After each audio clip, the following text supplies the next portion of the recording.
이제 한국은행이 얼마나 더 금리를 인상할 것인가, 그리고 시장 금리는 더 오를 것인가, 이게 남아있는 문제인데요. 저는 다음에 한 차례 정도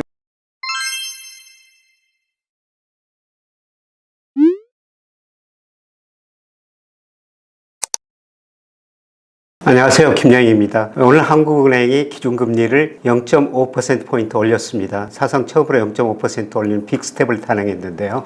우리 기준금리가 작년 7월 달에 0.50%였습니다. 그 이후로 꾸준히 올려가지고 0.50%에서 이번에 2.25%까지 올라간 거죠. 우선 한국은행이 이렇게 기준금리를 올린 것은 물가 안정이란 목표를 달성하기 위해서인 것 같습니다. 한국은행 통화정책의 목표는 물가 안정하고 금융 안정인데요. 특히 물가가 최근에 6%를 6월에 넘고 한국은행이 판단하기에는 당분간 소비자 물가 상승률이 6%를 넘을 것 같다고 판단한 것 같습니다. 그래서 가감한 그 금리 인상을 단행했는데요.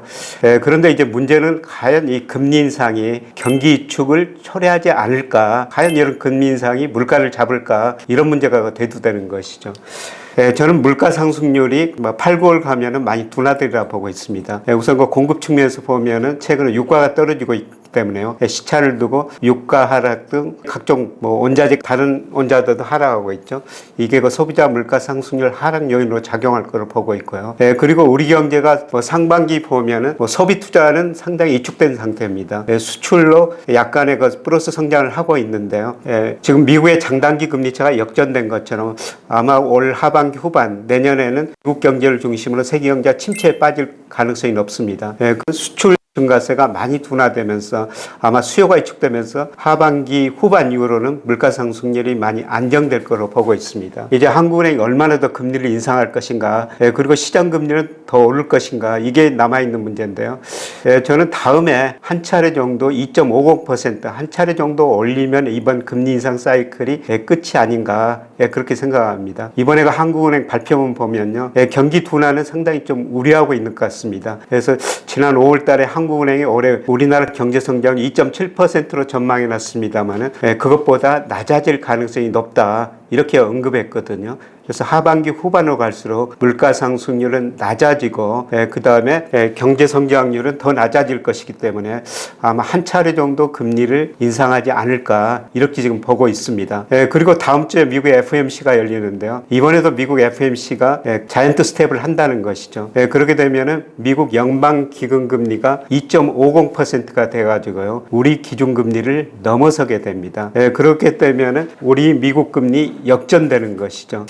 그런데 우리가 꼭 미국을 따라 할 필요는 없다고 생각하고 있습니다. 저는 장기적으로 우리 금리가 미국 금리보다 구조적으로 낮아질 거라고 보고 있습니다. 예를 들어서 우리 잠재 성장이 그만큼 떨어지고 있다는 거죠. 우리 경제가 1980년에서 2009년까지는 연평균 7.0% 성장하면서 세계 평균 3.4%보다 2배 이상 성장했거든요. 그런데 2009년에서 작년까지 보니까 우리 연평균 경제성이 3.0으로 세계 평균 3.3보다 더 낮습니다. 그리고 앞으로가 문제인데요. 지금 제가 추정해 보면 미국이나 우리나라 잠재 성장률이 2% 정도 나옵니다. 그러나 앞으로 갈수록 우리 잠재 성장률이 노동 감소로 미국보다 낮아질 수가 있다는 것이죠. 그래서 2030년 앞으로 장기적인 전망입니다. 미의회에서 추정한 잠재 성장률 보니까 미국이 1.8% 정도 나옵니다. 그러나 한국금융연구원이 작년에 추정한 걸 보니까 2030년 우리 잠재 성장률은 1.0%로 나오고 있어요. 금리를 결정하는 가장 중요한 요소가 실질 경제 성장률이죠. 앞으로 갈수록 우리 경제가 2009년까지는 세계 평균보다 높은 성장을 했는데 2010년부터 작년까지는 세계 평균보다 낮은 성장을 하고요. 앞으로 10년은 세계 평균뿐만 아니라 선진국보다 낮은 성장을 하리라는 것이죠. 특히 미국보다도 낮은 성장을 할 거라는 겁니다. 이런 의미에서 보면은